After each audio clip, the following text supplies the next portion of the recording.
Hello, friends. I'm Doug Pratt. I'm speaking to you from the sanctuary of First Church in Bonita Springs. It is Wednesday, April the 15th, and it's time for another little pastor's chat. I wish we could all be together at this time, but we're going to take advantage of technology and stay in touch together until that time of reunion comes. I want to first share with you a couple thoughts on how to deal as a Christian with this unprecedented, unexpected, and challenging time the whole world is going through. Let's think about how to make sense of it from God's perspective. I'm going to title these few thoughts, Hitting the Pause Button. And the scripture verse I want to implant in your minds today is from Psalm 46, verse 10. Be still and know that I am God. Be still and remember that He is God. It was a week or two ago. I can't actually remember when. The days are sort of merging together in my mind, maybe for you as well. But Jeannie and I, one evening, were watching on our TV a pre-recorded show, a movie of some sort. And it was about the time of day when we tend to get phone calls that are robocalls or telemarketers. So the phone rang in the middle of the show. I kind of half-mindedly picked up the phone in order to shut off the ringing, and it was someone I wanted to talk to.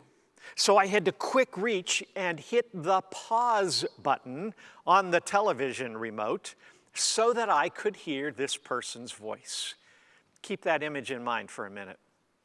We have just completed the celebration of Holy Week, the most sacred 7 days of the year for Christians. And believers all around the world have been remembering and marveling again at the dramatic contrast we see during that week of evil and good, of pain and blessing, of ugliness and beauty, all in such stark contrast. And isn't that the way the world really is? At all times, a mixture of good and bad.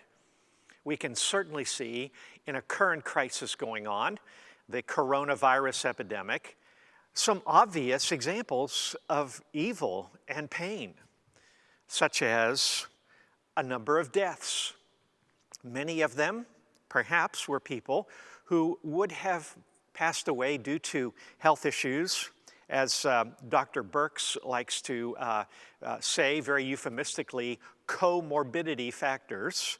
But other people have died from the coronavirus who were otherwise appearing to be in very good health. We've had that tragedy of those lost lives and also a tremendous financial toll from a worldwide economic recession.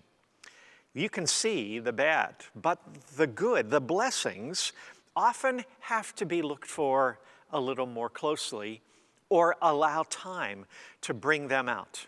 And there are blessings as well as pain in the current situation. You know, the 21st century world has been going at such an incredibly fast, exhausting pace. So much activity, so much frenetic chasing after the good things of life, so much noise all around us, so much distraction. And it appears as if the world has suddenly become stilled. Over 3,000 years ago, God presented to the Hebrew people a whole new concept that the world had never thought of or considered before. The concept of a Sabbath. God told His people that they were going to have to reorient their lives around a different rhythm, building in times of Sabbath. That is, times of a slower pace, of rest, of turning from the relentless pursuit of business to focus on the spiritual life, on family life and relationships, and on things that ultimately really matter. That was not easy for those people to learn how to not work all the time and to discover that different rhythm. But what a blessing Sabbath brings.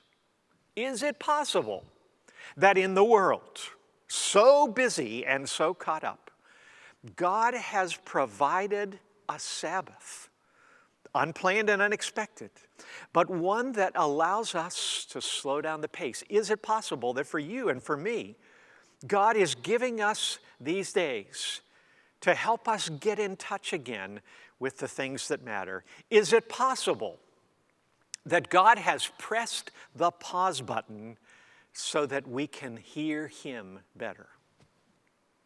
Well, let me talk briefly about news of our church and then local news of our Southwest Florida community. The church continues to be offering our worship services online. I hope you had the opportunity during Holy Week or Easter to visit with us. And if you haven't, please visit us in coming weekends. Through the month of April, our plan is to be online only. But then we hope, beginning the first Sunday in May, to resume live services. We'll be offering them for those in Southwest Florida who feel comfortable coming to a public facility.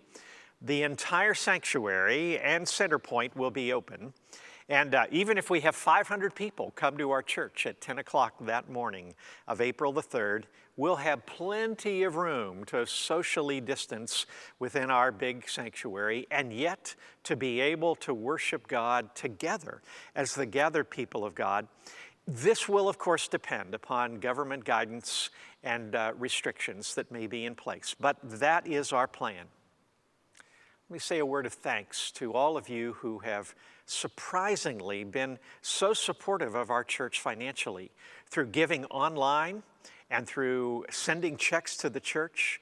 It has been a tremendous encouragement to us to see the faithful giving of our people. It makes me think that perhaps our members really value their church experience and want to keep our congregation going and sustained through this unusual disruption and the lack of our normal activities. So thank you, all of you who have been so faithful in this way. I now know of 3 people, 3 members of our church who have tested positive for the coronavirus. All 3 of them were on cruises during the month of March. All 3 of them are in the recovery process, and none of the 3 have been anywhere near our building for now almost 2 months because of their trip, followed by their quarantine upon returning home. We do not see a widespread infecting in our community, but nevertheless, we are vigilant as long as our health and government leaders advise us to do so. Speaking of Southwest Florida, in terms of the coronavirus, we have approximately 1,000 confirmed positive cases combined in Lee County and Collier County. Of course, many of them have already recovered or are well on their way to doing so. Something like 100 hospital beds from all of the hospitals in our 2-county area have coronavirus victims in a sheltered or a protected area. That's about 100 out of a population of roughly 1 million in our 2 counties. So it does not appear to be a rapid spread. We seem to have plenty of hospital beds available, and we're very thankful about that. The community continues to be largely shut down, but again, waiting the orders and the advice of our governor and our local leaders to determine how we might be able to reopen. The state of Florida, by the way, last week was adding to its tally approximately 1,000 positive tests per day.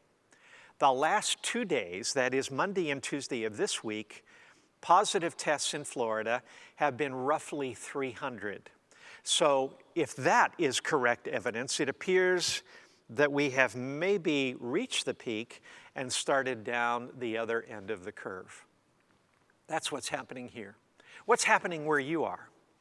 I would love to hear from you. In fact, we are all going to have stories to tell in the days and years to come about where we were and what we experienced in the great virus of 2020. If you'd like to share any of your experiences or prayer requests or concerns for family members and friends, we'd love to hear from you. It's probably best to communicate by email as our church phones are not operational right now due to the shutdown. But please be in contact with me as I would love to be in contact with you. Until we can be together again, you are in my prayers. Be safe and know that you are loved.